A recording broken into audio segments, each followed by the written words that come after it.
Welcome to the world of luxury cars, where every deal is polished to perfection. But beneath the showroom's gleaming surface, something far darker lurks. Profits are soaring, yet employees are vanishing.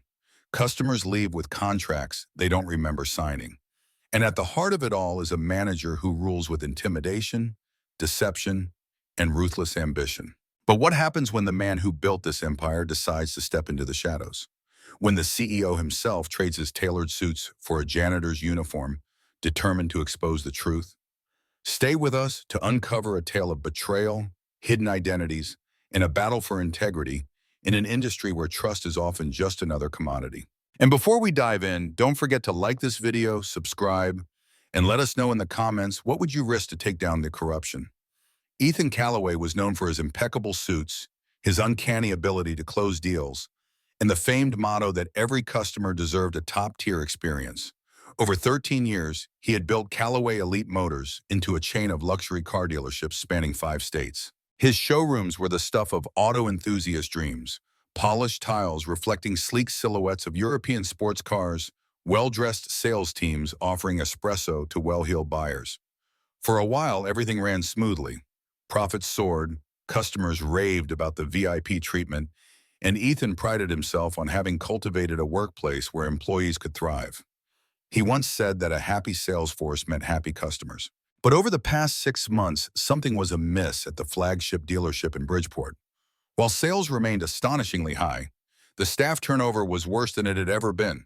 Seasoned salespeople were quitting abruptly, complaining of impossible hours, constant sabotage, or dirty tricks by management. A wave of complaints reached Ethan's desk, not just from employees, but from a few disappointed customers who felt the atmosphere had become strangely hostile behind the glamorous front. The district manager, when confronted about these issues, insisted it was all overblown. "The numbers speak for themselves," he said. "Bridgeport's manager, Vincent Carter, is delivering record-breaking revenue. Why mess with a winning formula?"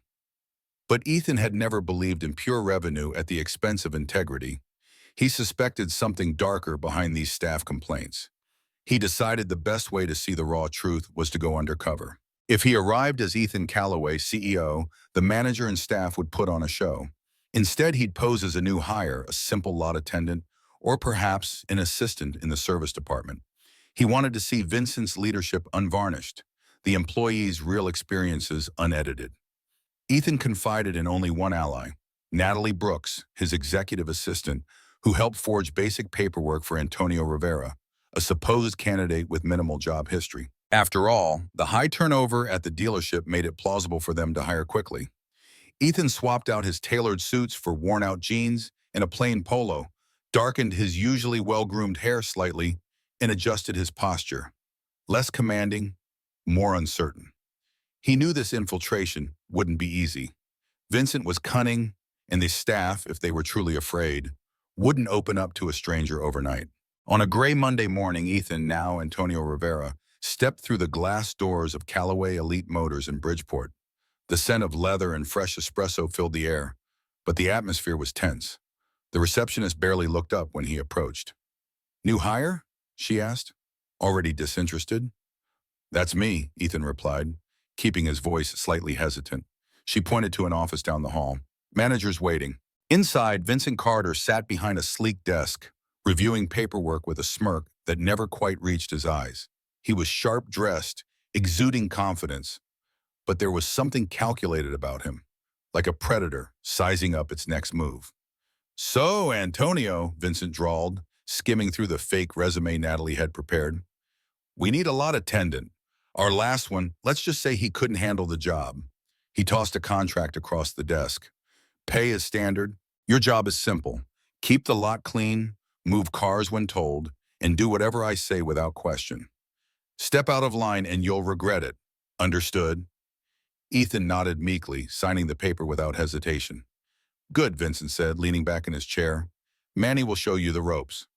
Manny, a veteran salesman in his mid-30s, greeted Ethan with nothing more than a curt nod, distant, almost indifferent. His face was worn with exhaustion, dark circles hinting at sleepless nights. Every movement was measured, calculated, like a soldier who had learned to navigate a battlefield without drawing attention. As they walked through the lot, the late afternoon sun reflected off the polished car exteriors, distorting their reflections into stretched, wavering figures. Manny's voice was steady but devoid of enthusiasm, as if he had recited these instructions 100 times before. Your main job is to track incoming inventory, log the numbers, and make sure the cars are ready for test drives.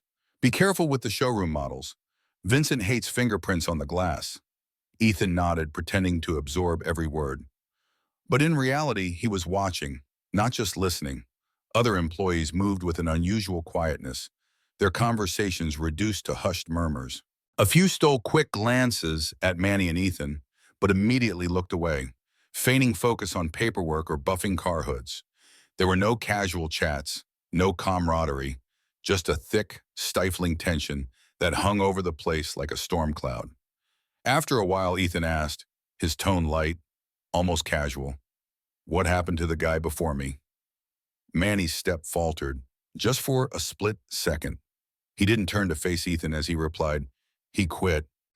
The answer was too quick, too firm, as if cutting off further questions. But Ethan wasn't one to let things slide so easily. "On his own?" he pressed, keeping his voice level, as if it were just an innocent inquiry. Manny tightened his grip on the strap of his document bag, his knuckles whitening slightly. Something flickered in his expression, hesitation, maybe even guilt. Then after a brief pause, he said something like that. Just 3 words, but they confirmed what Ethan suspected. The last guy didn't leave by choice. Ethan didn't push further. He didn't react. But inside, his mind was already piecing things together. Fear wasn't just a byproduct of pressure in this dealership. It was the foundation.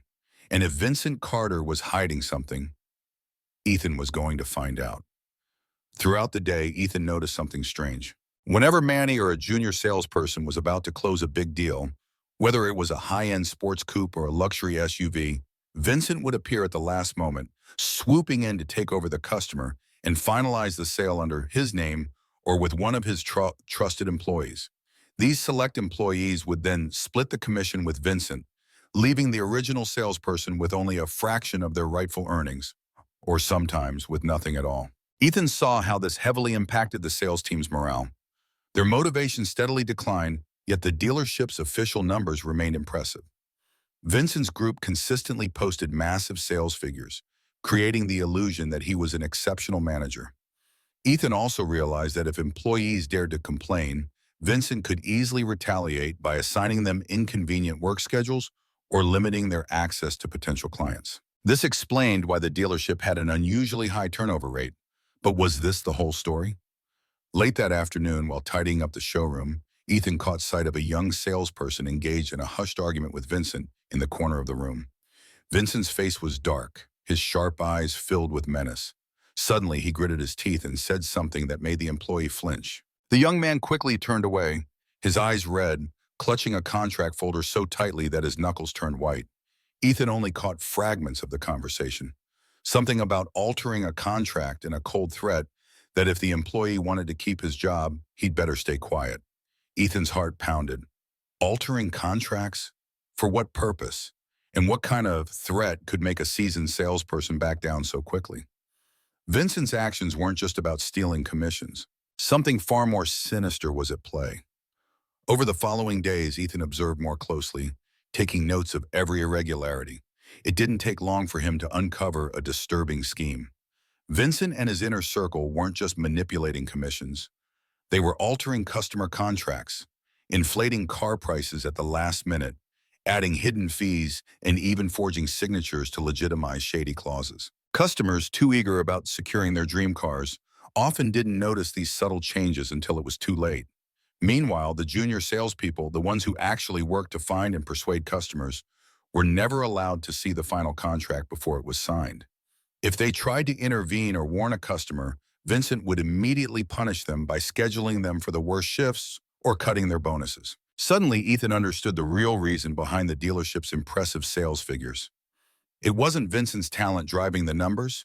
It was an exploitative system designed to profit off both customers and employees. The problem now was Ethan needed evidence, and to get it, he had to take even greater risks. Ethan watched Manny one time. He had been assisting a wealthy customer, spending hours going over car configurations. But at the last minute, Vincent suddenly appeared, smoothly engaging the customer in conversation and altering the contract to his advantage.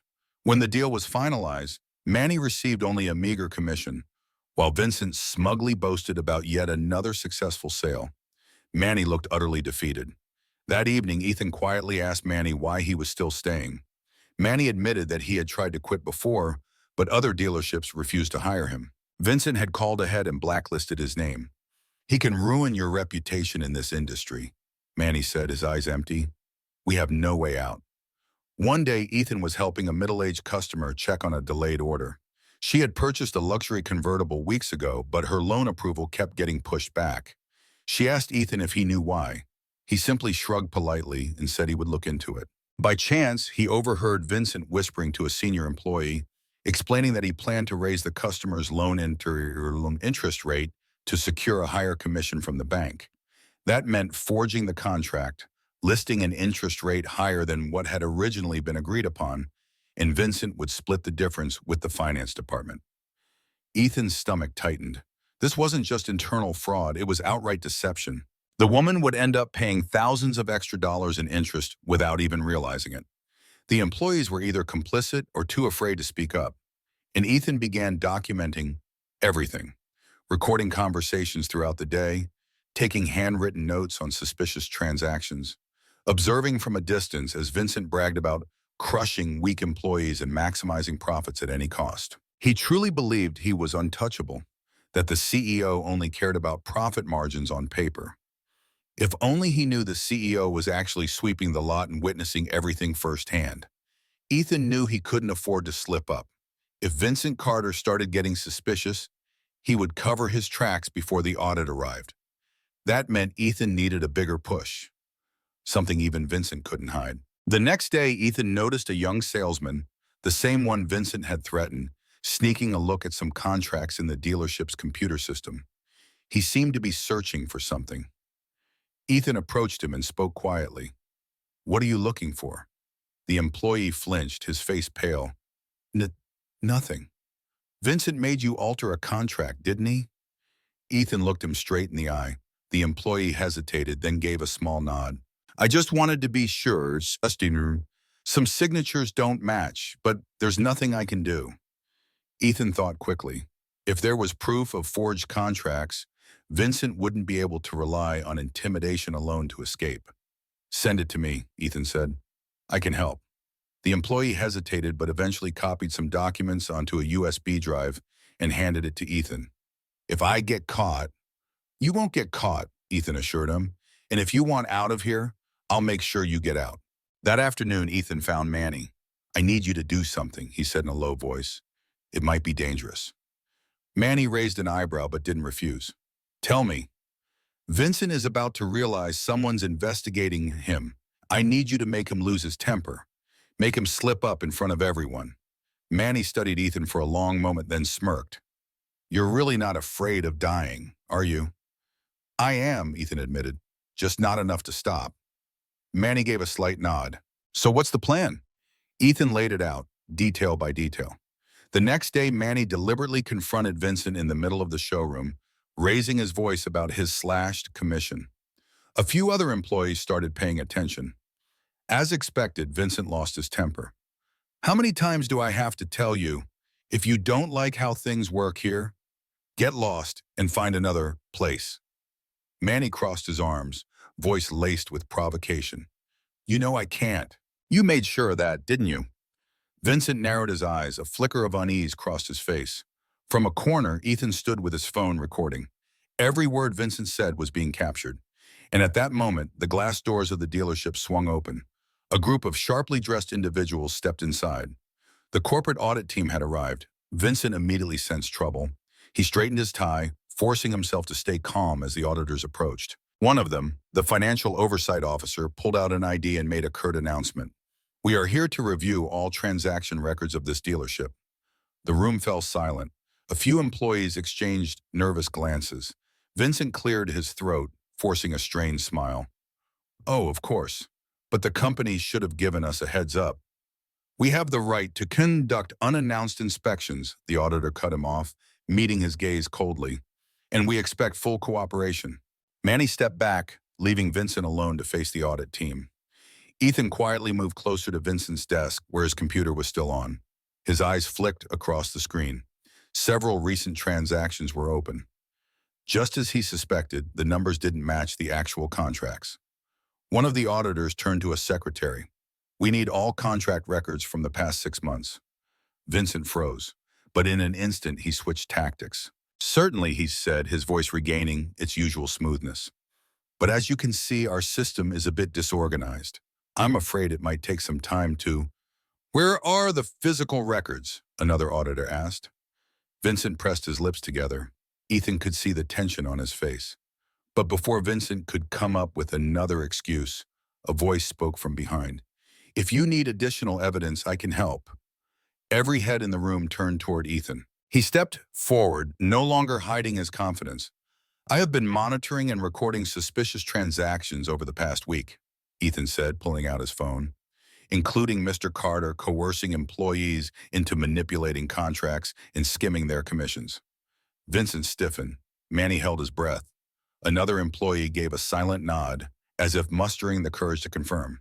Then another. The entire showroom buzzed with a tense, unspoken realization. One of the auditors slowly turned to Vincent. "Mr. Carter, it seems, will need to have a private conversation." Vincent's face drained of color. Ethan tightened his grip on his phone. This was only the beginning. Vincent stood frozen, his mind clearly racing for a way out, but this time there was none. One of the auditors signaled to the corporate HR representative. "Revoke Mr. Carter's system access immediately. We will be seizing all transaction records for further investigation." And the problem now was, Ethan needed proof. And to get it, he had to take even greater risks. Ethan observed Manny once more. The man had just spent hours assisting a wealthy client, carefully guiding them through vehicle configurations. But at the last moment, Vincent suddenly appeared, smoothly engaging the customer in conversation, delivering a flawless sales pitch, and then altering the contract to his advantage. When the deal was finalized, Manny received only a meager commission, while Vincent strutted around boasting about another successful sale. Manny looked utterly defeated. That evening, Ethan quietly asked Manny why he still stayed. Manny admitted that he had tried to quit before, but every other dealership had refused to hire him. Vincent had called ahead and blacklisted his name. "He can ruin your reputation in this industry," Manny said, his eyes empty. "We have no way out." One day, Ethan helped a middle-aged customer check on a delayed order. She had purchased a luxury convertible weeks ago, but her loan approval kept getting pushed back. She asked Ethan if he knew why. He simply shrugged politely and said he would check. By chance, he overheard Vincent whispering to a senior employee that he planned to inflate the customer's loan interest rate to receive a higher commission from the bank. That meant falsifying the contract, writing in a higher rate than originally agreed, and Vincent would pocket the difference along with the finance department. Ethan's stomach twisted. This wasn't just internal fraud, it was outright deception. The woman would end up paying thousands of dollars in extra interest without ever knowing. The employees were either complicit or too afraid to speak up. So Ethan began recording everything. He secretly taped conversations throughout the day. He kept handwritten notes of suspicious deals. He watched from the shadows as Vincent bragged about crushing weaker employees and maximizing profits at any cost. The man truly believed he was untouchable, that the CEO only cared about profit margins on paper. But if he knew the CEO was actually sweeping the lot and watching everything, Ethan knew he couldn't afford any mistakes. If Vincent Carter even suspected something, he would cover his tracks before the audit arrived. That meant Ethan needed something big, something Vincent couldn't hide. The next day, Ethan noticed a young salesman, the same one Vincent had threatened, sneaking a look at some contracts on the dealership's computer system. He seemed to be searching for something. Ethan approached quietly and murmured, "Looking for something?" The employee flinched, his face turning pale. No, nothing. Vincent made you alter a contract, didn't he?" Ethan locked eyes with him. The employee hesitated, then gave a small nod. "I just wanted to make sure some signatures don't match, but there's nothing I can do." Ethan thought fast. If there was proof of forged contracts, Vincent couldn't just scare his way out of this. Send it to me, Ethan said. I can help. The employee wavered, then finally copied a few documents onto a USB drive and handed it over. If I get caught, you won't, Ethan assured him. And if you want out, I'll make sure you get out. That afternoon, Ethan found Manny. I need you to do something, he said quietly. It's risky. Manny raised an eyebrow but didn't refuse. Tell me. Vincent is about to realize someone's investigating him. I need you to make him lose his temper, force him to make a mistake in front of everyone. Manny studied Ethan for a long moment, then smirked. You really have no fear, do you? I do, just not enough to stop. Manny gave a small nod. So what's the plan? Ethan explained, step by step. The next day, Manny deliberately confronted Vincent in the middle of the showroom, loudly complaining about his stolen commissions. Several employees began to take notice. As expected, Vincent lost his temper. How many times do I have to tell you, if you don't like how things work here, go find another job? Manny folded his arms, his tone taunting. You know I can't. You made sure of that, didn't you? Vincent narrowed his eyes. For a brief moment, a flicker of worry crossed his face. Ethan stood in the corner, his phone already recording. Every word Vincent said was being captured. And at that exact moment, the glass doors of the dealership swung open. A group of people in suits stepped inside. The corporate audit team had arrived. Vincent immediately realized something was wrong. He adjusted his tie, forcing himself to remain calm as the team approached. One of them, the head of financial oversight, pulled out an ID badge and spoke crisply. We're here to conduct a full audit of this dealership's transactions. The room fell silent. A few employees exchanged nervous glances. Vincent cleared his throat and forced a strained smile. Oh, of course. But surely corporate should have given us some notice. We have the right to conduct unannounced inspections, the auditor interrupted coldly. We expect full cooperation. Manny stepped back, leaving Vincent alone to face the audit team. Ethan quietly moved closer to Vincent's desk, where his computer screen was still open. He scanned it quickly. A series of recent transactions were displayed. Just as he suspected, the numbers didn't match the actual contracts. One of the auditors turned to a secretary. We need all contract records from the past 6 months. Vincent stiffened, but then he shifted tactics immediately. Of course, he said, his voice regaining its usual smoothness. But as you can see, our system is a bit disorganized. I'm afraid it will take some time. Where are the physical records? Another auditor cut in. Vincent clenched his jaw. Ethan saw the tension in his face. But before Vincent could attempt another maneuver, a new voice spoke from behind. If you need more evidence, I can help. All eyes turned to Ethan. He stepped forward, no longer concealing his confidence. I've been tracking and recording suspicious transactions for the past week, Ethan said, holding up his phone, including Mr. Carter coercing employees to alter contracts and stealing their commissions. Vincent froze. Manny held his breath. Another employee hesitated, then silently nodded, confirming the claim. Then another. The entire dealership fell into a stunned silence. One of the auditors slowly turned to Vincent. Mr. Carter, it seems we'll need to have a private discussion. Vincent's face drained of color. Ethan tightened his grip on his phone. This was just the beginning. Vincent stood rigid, his mind clearly racing for a way out. But this time there was none. One of the auditors signaled to corporate security. Revoke Mr. Carter's system access immediately. We will be seizing all transaction records for review. Vincent clenched his fist but quickly forced himself to remain calm. He still had one last card to play. Wait, he said, trying to sound reasonable. There must be some misunderstanding. If there were any errors, I can explain. There's no need to blow this out of proportion. Ethan met his gaze, unflinching. It's already too late for that. At that moment, 2 corporate security guards stepped in. One approached Vincent. We need you to leave the premises now. Vincent let out a dry chuckle, but there was no confidence left in it, only the hollow laugh of a man trying to mask his panic. You're treating me like a criminal. You can explain yourself to corporate, the auditor replied curtly before turning to another staff member. Seal Mr. Carter's office. With no other choice, Vincent yanked off his tie in frustration and stormed toward the exit. As he passed Ethan, he muttered through gritted teeth, You think you've won? Ethan simply smiled, saying nothing. Vincent stepped out of the dealership, and as the doors shut behind him, the air in the room felt lighter. This is the story of a CEO who was willing to leave behind his luxurious office, step into reality, expose a web of fraud, and restore fairness for his team. But this isn't just a story about a bold investigation. It's a reminder that true leadership isn't about titles. It's about actions. What would you do if you uncovered injustice within your own organization? If this story made you think or inspired you, hit follow to stay updated on more stories about truth, courage, and ethics in business. Drop a comment below. What do you think about how Ethan confronted manipulation and reclaimed justice? And don't forget to stay tuned for the next stories, where we dive into daring decisions and the power of standing up for what's right.